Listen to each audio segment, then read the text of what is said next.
Amigos, el siguiente video trata de la primera parte del libro Vigilar y Castigar de Michel Foucault. Es para la materia de Sociología Jurídica en el semestre 2019-1 en la Universidad de Envigado. Primera parte, el suplicio. El cuerpo de los condenados.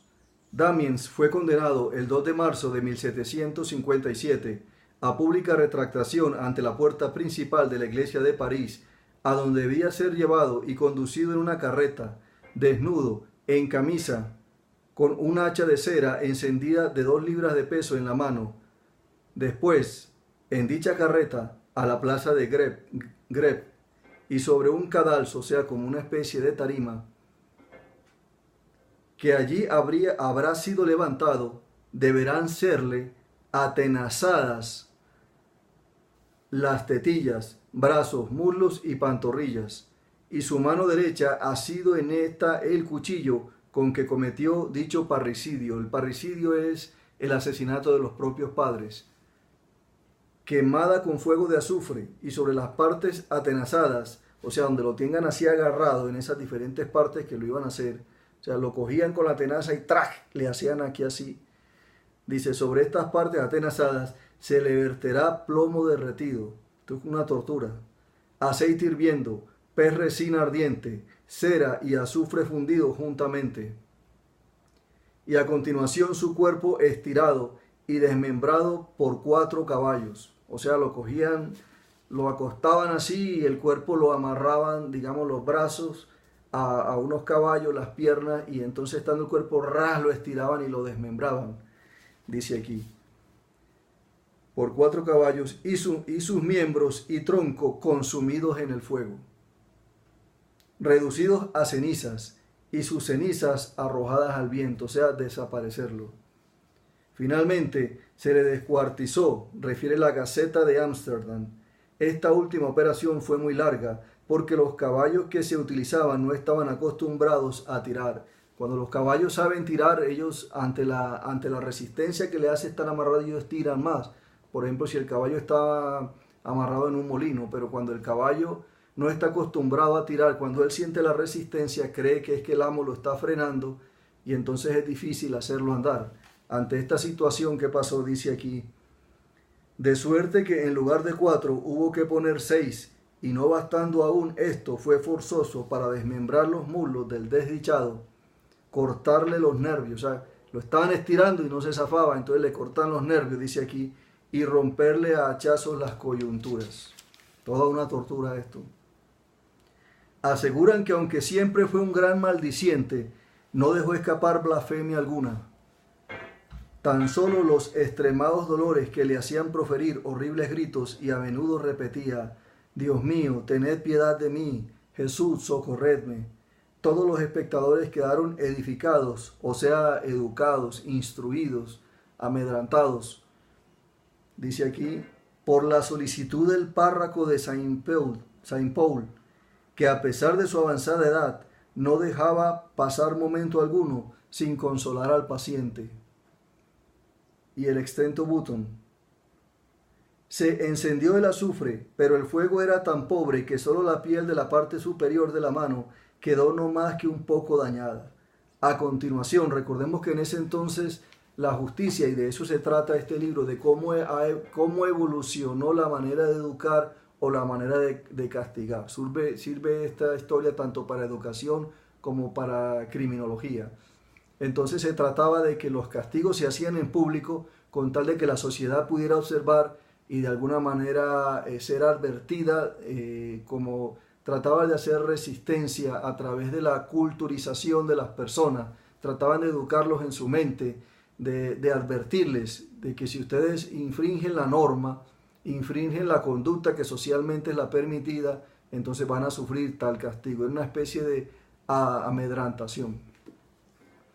Dice aquí, se encendió la azufre, no más que un poco dañada. A continuación, un ayudante, arremangado por encima de los codos, tomó unas tenazas de acero hechas para el caso, largas de 1,5 pies aproximadamente, y le atenazó primero la pantorrilla de la pierna derecha. Después el muslo, o sea, como dijimos ahorita, si aquí está la pantorrilla, entonces la cogía aquí así y ¡prá! La agarraba de esta manera, así la atenazaba. No sé si consistía en atravesarlo, como con la presión así y el fierro. Primero la pantorrilla derecha, después el muslo. De ahí pasó a las dos mollas del brazo derecho y a continuación a las tetillas. A este oficial, aunque fuerte y robusto, le costó mucho trabajo arrancar los trozos de carne que tomaban con las tenazas 2 y 3 veces del mismo lado. Es decir, en la cuestión de las tenazas consistía en agarrar y jalar y arrancar. Era como un pellizco con fierro así y arrancarle un pedazo de carne. Tomaba 3 veces del mismo lado, retorciendo, o sea, cogía otra vez y otra vez le cogía ahí 2 y 3 veces. Era una tortura inmensa. Dice aquí, después retorciendo y a lo que le sacaba en cada porción dejaba una llaga del tamaño de un escudo de 6 libras, o sea, de una moneda. Le agarraba, lo retorcía y le arrancaba y le dejaba aquí, le dejaba el hueco en la carne viva del tamaño de una moneda, dice ahí. Dice aquí, después de estos atenazamientos, Damins, que es el nombre de la víctima, en este caso del ajusticiado, que gritaba mucho aunque sin maldecir, levantaba la cabeza y se miraba. O sea, el tipo estaba acostado y llegaba y miraba donde le habían hecho el hueco, la tenaza. El mismo atenazador tomó con una cuchara de hierro del caldero mezcla hirviendo, la cual vertió en abundancia sobre cada llaga. O sea, cuando le quedaba el hueco, cogían con la cuchara ese líquido así hirviendo y se lo echaban encima. La cual vertió en abundancia sobre cada llaga. A continuación, ataron con soguillas las cuerdas destinadas al tiro de los caballos, y después se amarraron aquellas a cada miembro a lo largo de los muslos, las piernas y los brazos. El señor Le Breton, escribano, se acercó repetidas veces al reo para preguntarle si no tenía algo que decir. Dijo que no. Como gritaba como representaban a los condenados, que no hay como se diga a cada momento, perdón Dios mío, perdón Señor. A pesar de todos los sufrimientos dichos, levantaba de cuando en cuando la cabeza y se miraba valientemente. Las sogas, tan apretadas por los hombres que tiraban de los cabos, le hacían sufrir dolores indecibles. El señor Le Breton volvió a acercársele y le preguntó si no quería decir nada. Dijo que no. Unos cuantos confesores se acercaron y le hablaron buen rato. Besaba de buena voluntad el crucifijo que le presentaban. Tendía los labios y decía siempre, perdón, Señor. Los caballos dieron una arremetida, o sea, empujaron así una vez más, tirando cada uno de un miembro en derechura, sujeto a cada caballo por un oficial, o sea, cogían el caballo, me imagino, por el freno y jalaban o lo jalaban de alguna manera para que el caballo andara y jalaba. Un cuarto de hora después, vuelta a empezar, y en fin, tras de varios intentos, hubo que hacer tirar a los caballos de esta suerte, los del brazo derecho a la cabeza y los de los mulos volviéndose del lado de los brazos, con lo que se rompieron los brazos y las coyunturas. O sea que como lo estaban estirando así, no se zafaban, movieron el caballo de un lado. O sea, si la mano está estirada aquí así y está jalando hacia arriba, lo hicieron que estirara para este lado así, para que por fin zafara el brazo. Dice aquí, con lo que se rompieron ya por fin los brazos y las coyunturas. Estos tirones se repitieron varias veces sin resultado. El reo levantaba la cabeza y se contemplaba, y él mismo llegaba acostado y llegaba y se estaba mirando. Fue preciso poner otros 2 caballos delante de los amarrados a los muslos, lo cual hacía 6 caballos sin resultado. No alcanzaban, eran caballos que no estaban fuertes o aptos para eso y no alcanzaban a arrancarle las extremidades. En fin, el verdugo Samson marchó, o sea, así se llamaba el tipo, marchó a decir al señor Le Breton que no había habido medio ni esperanza de lograr nada, y le pidió que preguntara a los señores si no querían que lo hicieran cortar en pedazos, o sea, los que daban la autorización. El señor Le Breton acudió de la ciudad y dio orden de hacer nuevos esfuerzos, lo que se cumplió. Pero los caballos se impacientaron, y uno de los que tiraba de los muslos del suplicado cayó al suelo. O sea, llegó y jaló más y como que no le dio la jalada y se resbaló. Los confesores volvieron y le hablaron de nuevo. Él les decía, yo lo oí, dice el que escribe aquí. Béseme, señores, y como el señor cura de Saint Paul no se decidiera, el señor de Marsili pasó por debajo de la soga del brazo izquierdo y fue a besarlo en la frente. O sea, estaba pidiendo un consuelo. Los verdugos se juntaron y Damiens les decía que no juraran, que desempeñaran su cometido, que él no les recriminaba nada, les pedía que rogaran a Dios por él y recomendaba al párroco de Saint Paul que rezara por él en la primera misa. Después de 2 o de 3 tentativas, el verdugo Samson y el que lo había atenaciado sacaron cada uno un cuchillo de la bolsa y cortaron los muslos por su unión con el tronco del cuerpo, o sea, en la parte del brazo, lo que es por aquí. Y los 4 caballos, tirando con todas sus fuerzas, se llevaron tras de ellos los muslos, a saber, primero el del lado derecho, el otro después. Luego se hizo lo mismo con los brazos, o sea, el tipo quedó primero mocho de las piernas, luego con los brazos y el sitio de los hombros y las axilas y las 4 partes. Fue preciso cortar las carnes hasta casi el hueso. Los caballos, tirando con todas sus fuerzas, se llevaron el brazo derecho primero y el otro después.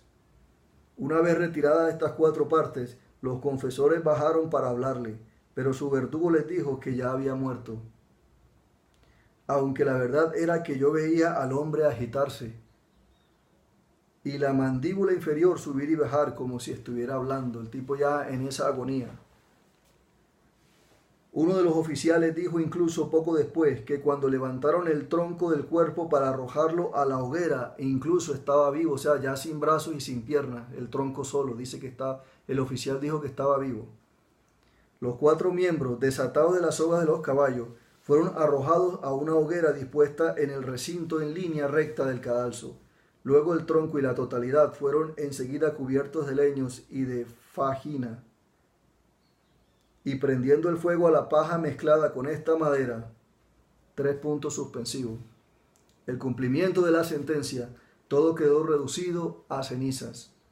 El último trozo hallado en las brasas no acabó de consumirse hasta las 10:30 de la noche. O sea, en verdad lo tenían que quemar por absoluto. Era como si fuera un horno, pero en vez de horno una hoguera.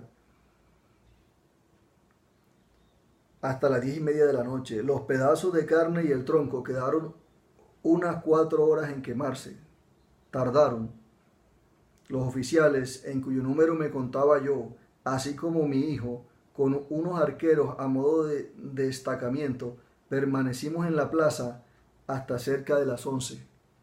Si quiere hallar significado el hecho de que un perro se echó a la mañana siguiente sobre el sitio donde se quiere hallar significado, dice, sobre el sitio donde había estado la hoguera y ahuyentando repetidamente volvía allí siempre, pero no es difícil comprender que el animal encontraba aquel lugar más caliente. O sea, el perro llegaba y se hacía en el mismo punto donde lo habían quemado y la gente lo echaban y el perro volvía al mismo lugar. Ahora la explicación que da dice que no es una explicación misteriosa, sino que el perro seguramente buscaba, le parecía que el lugar estaba más caliente.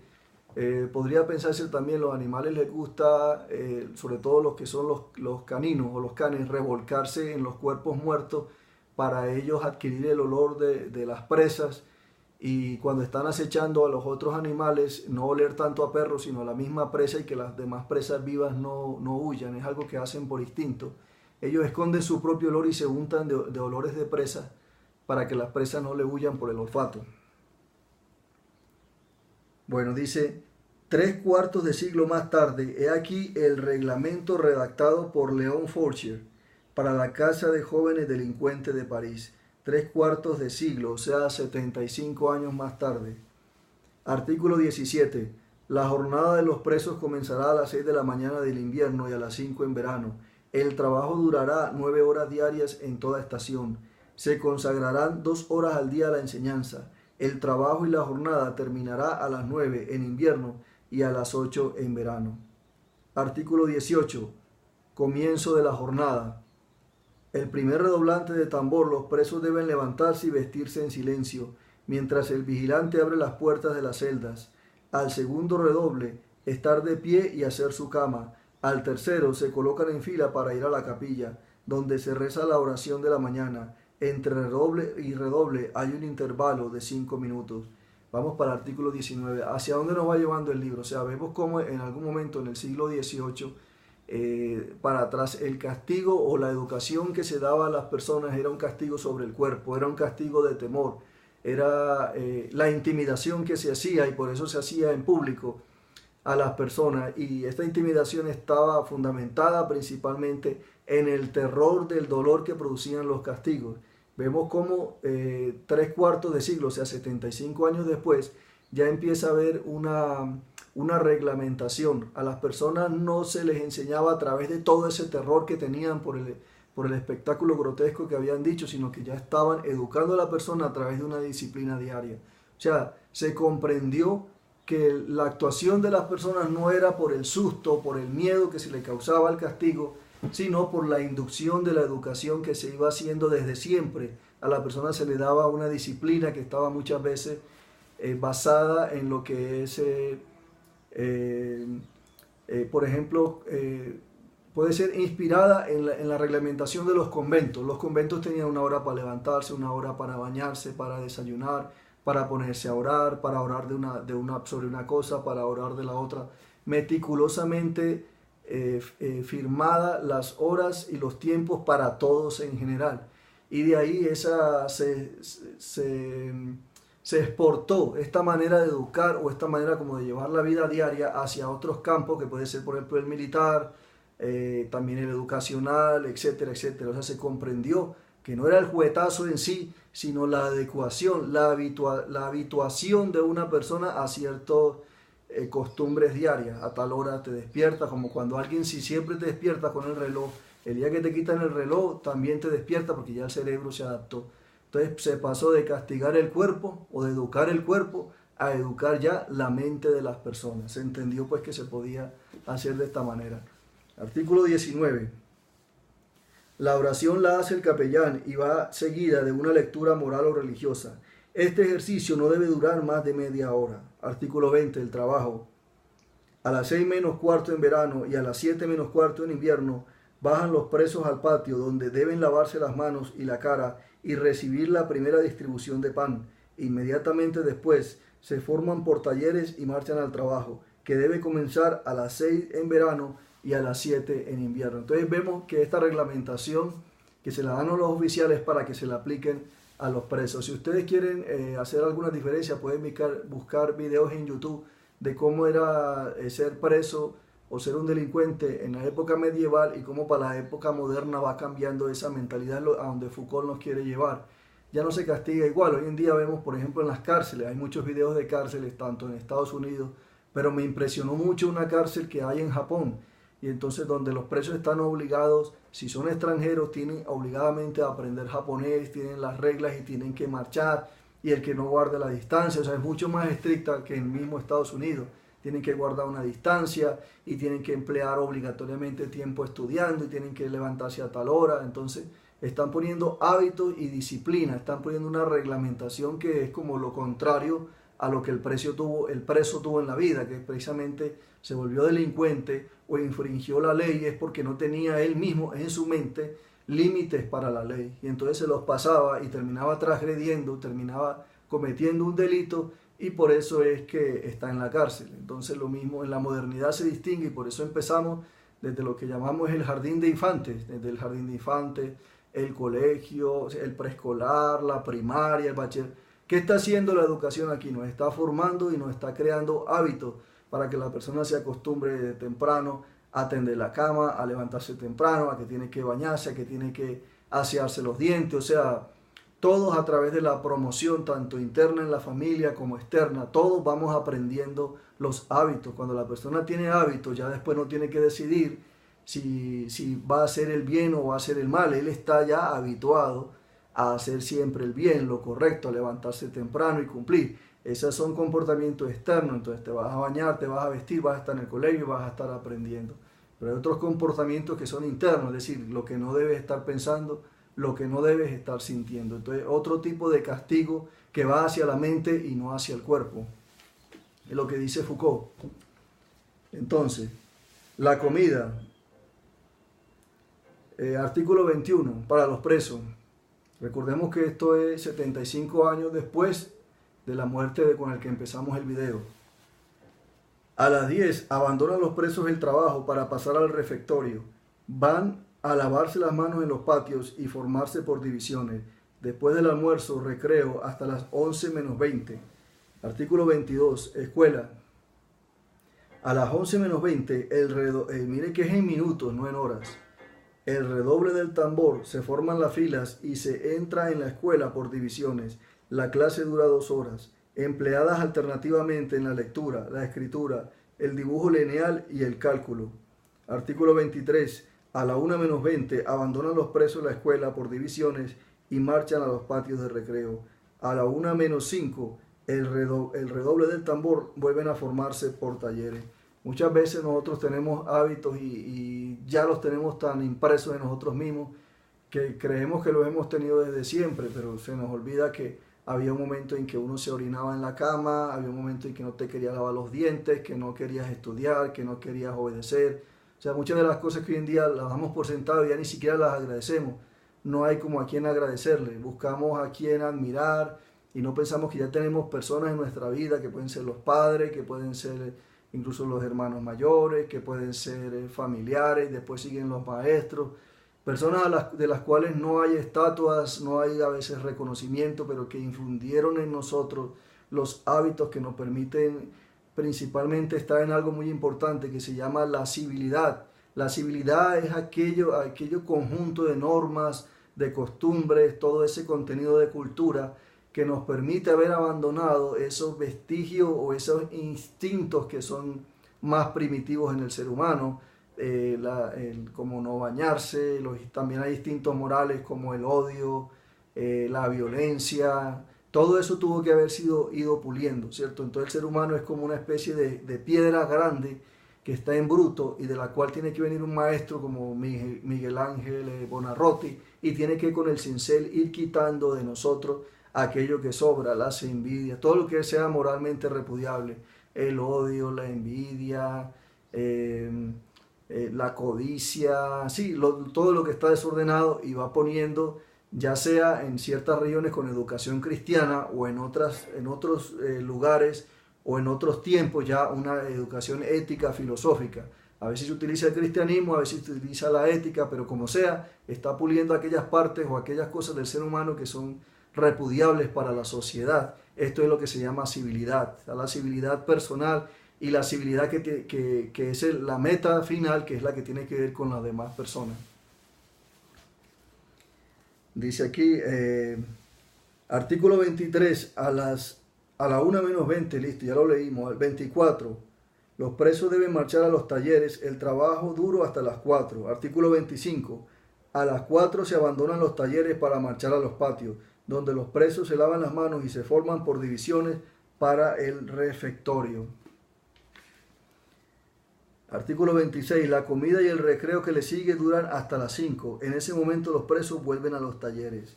A las 7 en verano y a las 8 en invierno, artículo 27, cesa el trabajo. Se efectúa la última distribución de pan en los talleres.